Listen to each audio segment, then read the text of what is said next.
Hi everyone, welcome back to my channel. आज हम इस वीडियो में देखेंगे घटना चक्र पॉइंटर्स को। ये बुक काफ़ी इम्पोर्टेंट है आपके एग्ज़ाम प्रिपरेशन के लिए, specially for R O and state PCS. वैसे तो इस बुक में फैक्ट्स दे रखे हैं, लेकिन ये जो फैक्ट्स हैं ये काफ़ी इम्पोर्टेंट हैं क्योंकि ये सब उठाए गए हैं आपके प्रीवियस ईयर क्वेश्चन पेपर्स से। तो चलिए शुरू करते हैं। सबसे पहला जो हमारा टॉपिक है वो है स्टोन एज। और स्टोन एज से ही हमारी शुरुआत होती है एंशियंट हिस्ट्री की। तो स्टोन एज होता क्या है? स्टोन एज एक प्री हिस्ट्रिक पीरियड था जब इंसान ने लिखना नहीं सीखा था, लेकिन टूल्स बनाना स्टार्ट कर दिया था। तो यहाँ पे क्या था? इंसान ने लिखना नहीं सीखा था। इसके बाद में जो आता है वो है इंडस वैली सिविलाइजेशन। यहाँ पे इंसान ने लिखना सीख लिया था, लेकिन ये जो इनकी स्क्रिप्ट है वो अभी तक डिसाइफर नहीं हुई है, यानी कि पढ़ी नहीं जा सकी है। तो ये पीरियड आता है प्रोटो हिस्ट्रिक पीरियड में। इसके बाद आपका आता है वैदिक एज। तो जो वैदिक एज है, यहाँ पे लिखना इंसान ने सीख लिया था और जो कुछ लिखा था वो समझ में भी आने लगा था, मतलब उसको पढ़ा जा सका है। तो यहीं से स्टार्ट होती है आपकी हिस्ट्री, यानी कि आपका जो हिस्ट्रिक पीरियड है वो यहाँ से स्टार्ट होता है। So back to the stone age. तो स्टोन एज क्या है? यहाँ पे इंसान ने लिखना नहीं सीखा था, लेकिन टूल्स बनाना स्टार्ट कर दिया था। ये पीरियड मिलियंस ऑफ ईयर्स तक चला था। स्टोन एज को हम डिवाइड करते हैं 3 मेन पार्ट्स में। पहला है पैलेलिथिक एज, इसको बोलते हैं ओल्ड स्टोन एज। दूसरा है मेसोलिथिक एज, इसको बोलते हैं मिडिल स्टोन एज। एंड तीसरा है न्यूलिथिक एज, इसको बोलते हैं न्यू स्टोन एज। इसके बाद आता है चैल्कोलिथिक एज। इसमें क्या था कि इसमें जो स्टोन टूल्स थे, यानी कि जो पत्थर के औजार थे, उनके साथ साथ कॉपर का भी इस्तेमाल होने लगा था।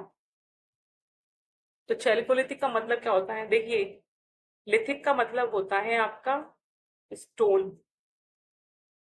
एंड चैल चैल का मतलब क्या है? कॉपर। तो ये मिलकर क्या बन गया? Copper stone age. तो ये जो क्लासिफिकेशन था 3A सिस्टम का, ये दिया था आपके क्रिश्चियन थॉमसन ने। जब हम बात करते हैं स्टोन एज की, तब एक इम्पॉर्टेंट पर्सनैलिटी का जिक्र होता है, जिनका नाम है रॉबर्ट ब्रूस फुट। इनको father of Indian pre history भी कहा जाता है। ये क्या थे? ये एक ब्रिटिश जियोलॉजिस्ट एंड आर्कियोलॉजिस्ट थे। इन्होंने 1863 में तमिलनाडु के पल्लवरम में पहला हैंड एक्स टूल डिस्कवर किया था। इस वजह से इन्हें father of Indian pre history कहा जाने लगा।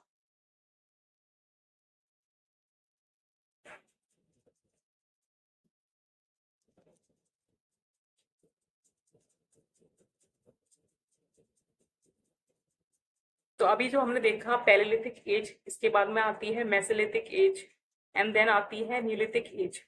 तो मेसोलिथिक एज के बारे में एक इम्पॉर्टेंट फैक्ट ये है कि यहाँ से पहला एविडेंस मिला था पशुपालन का।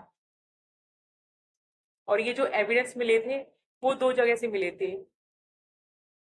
ये जगह थी आदमगढ़, जो कि है मध्य प्रदेश में, एंड दूसरी जगह है आपकी बागो, ये आती है भिलवाड़ा राजस्थान में। तो यहाँ से क्या था? आपके पशुपालन के एविडेंस मिले थे, और ये दोनों क्या है? मेसोलिथिक साइट्स हैं। इसके साथ साथ मेसोलिथिक साइट से एक और इम्पोर्टेंट फैक्ट है कि यहाँ पे बोन ऑर्नामेंट्स, यानी कि जो हड्डियां होती हैं, उनकी ज्वेलरी मिली थी। तो वो दो साइट्स कौन सी हैं? वो है सराय नाहर राय एंड महादेहा। ये दोनों साइट्स आती हैं उत्तर प्रदेश में। तो यहाँ से मिले थे आपको हड्डी की ज्वेलरी। 4 मेसोलिथिक साइट, इसमें से अभी हमने ऊपर एक देखी महादेहा। तो 4 Mesolithic sites महादेहा, लेखाहिया, Pesara and Birbhanpur, ये क्या है? ये इंपॉर्टेंट साइट्स हैं। और इनका जो वेस्ट टू ईस्ट अरेंजमेंट इस प्रकार है कि पहले आती है आपकी वेस्ट में महादेहा, दूसरी आती है लेहाकिया, तीसरी आती है पेसारा एंड देन बहुत ईस्ट में आती है आपकी बिरवानपुर। डमडमा करके एक साइड है आपकी जो कि आती है उत्तर प्रदेश में।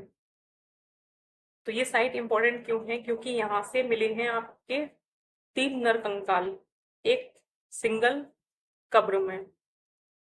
तो इससे हमें जो उस वक्त का जो ब्यूरियल कस्टम था उसके बारे में पता चलता है। तो इस साइट पे याद रखिएगा, डमडमा ये कहाँ आती है? उत्तर प्रदेश में आती है और यहाँ से आपके मिले हैं 3 नरकंकाल एक सिंगल कब्र में। इसके बाद आता है न्यूलिथिक एज।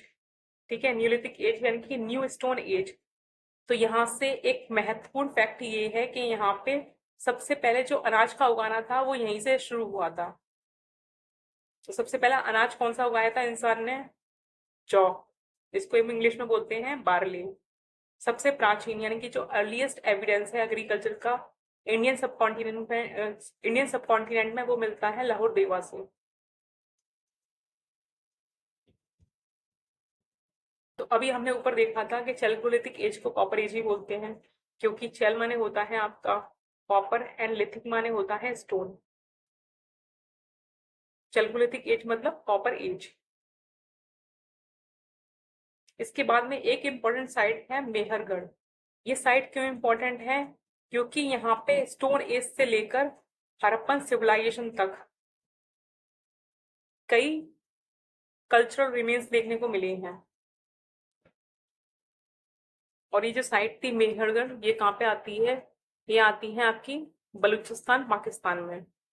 एक और इम्पोर्टेंट फैक्ट है मेहरगढ़ के बारे में कि यहाँ पे फर्स्ट डेंटल सर्जरी का प्रूफ भी मिला है। मतलब 9000 साल पहले लोग दांत का इलाज करते थे। तो ये साइट आपकी काफी इम्पोर्टेंट है। इसके बाद एक साइट है नब्दतोली। इसको एक्सकेवेट किया था एस डी संखालिया ने। ये साइट है आपकी मध्य प्रदेश में। इसके बाद एक इम्पोर्टेंट साइट है मेगालिथ। तो ये जो साइट्स होती थी मेगालिथ ये क्या होती थी? ये ब्रियल साइट्स होती थी। यहाँ पे जो लार्ज स्टोन्स होते हैं यानी कि जो पत्थर होते हैं वो देखने को मिलते थे।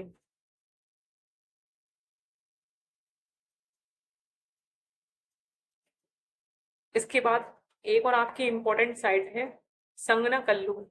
ये है आपके कर्नाटका में। तो ये इम्पोर्टेंट क्यों है? क्योंकि यहाँ पे न्यूलिथिक एश मार्क्स मिले हैं।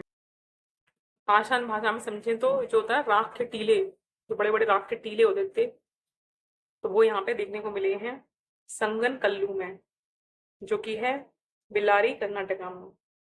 एक आपकी और साइट है जो कि है भीमबेडका। ये किस लिए फेमस है? ये फेमस है रॉक पेंटिंग्स के लिए।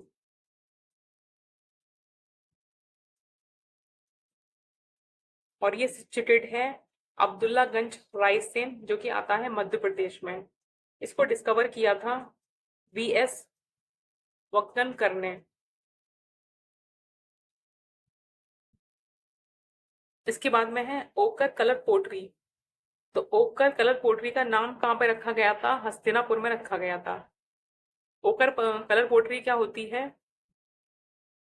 जो गेरुआ कलर होता है उसको क्या बोलते हैं? ओकर। जो गेरू रंग होता है उसको बोलते हैं ओकर।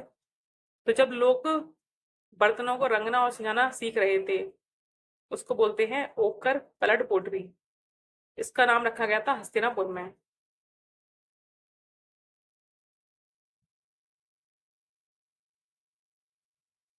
चैल्कोलिथिक पीरियड, इसके बारे में एक इम्पोर्टेंट फैक्ट क्या है कि यहाँ पे जो डेड होते थे उनको घरों के नीचे नॉर्थ टू साउथ ओरिएंटेशन में दफन किया जाता था। और ये जो दफन किया गया है ये ज्यादातर देखा गया है महाराष्ट्र में इस ओरिएंटेशन में। एक साइड है बुर्जा होम। ये आती है आपकी जम्मू एंड कश्मीर में। तो यहाँ पे जो डॉग है उसको इंसान के साथ में दफन किया गया था। मतलब ये भी कह सकते हैं कि जो डॉग था वो इंसान का पालतू जानवर था, तो उसको इंसान के साथ में दफन किया गया था बुरजाहोम, जम्मू एंड कश्मीर में। तो इससे यही बोल सकते हैं कि जो डॉग्स थे उनको तब से पेट माना जा रहा था। बुरजाहोम में पिट ट्वेलिंग का एविडेंस भी मिला है, मतलब जमीन में गड्ढा करके घर बना देते हैं यहाँ पे लोग।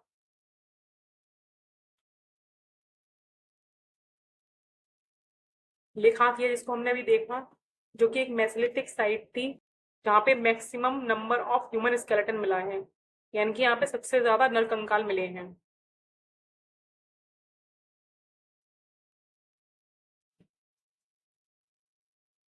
नेक्स्ट है आर्कोलॉजिकल सर्वे ऑफ इंडिया। ये आता है मिनिस्ट्री ऑफ कल्चर के अंदर। And father of Indian archaeology किसको कहा जाता है? ये कहा जाता है अलेक्जेंडर कनिंघम को। ये पहले डायरेक्टर जनरल थे आर्कोलॉजिकल सर्वे ऑफ इंडिया के। और इसमें आखिरी फैक्ट है, इंदिरा गांधी राष्ट्रीय मानव संग्रहालय ये कहाँ पे है? तो ये है भोपाल में, जिसे पहले नेशनल म्यूजियम ऑफ मैनकाइंड कहते थे। तो ये तो था आज का स्टोन एज का डिस्कशन। इसके बाद हम नेक्स्ट वीडियो में देखेंगे इंडस वैली सिविलाइजेशन को। So thank you for watching. अगर आपको ये वीडियो इन्फॉर्मेटिव लगी हो तो लाइक, शेयर और सब्सक्राइब जरूर करें और कमेंट्स करके बताएं।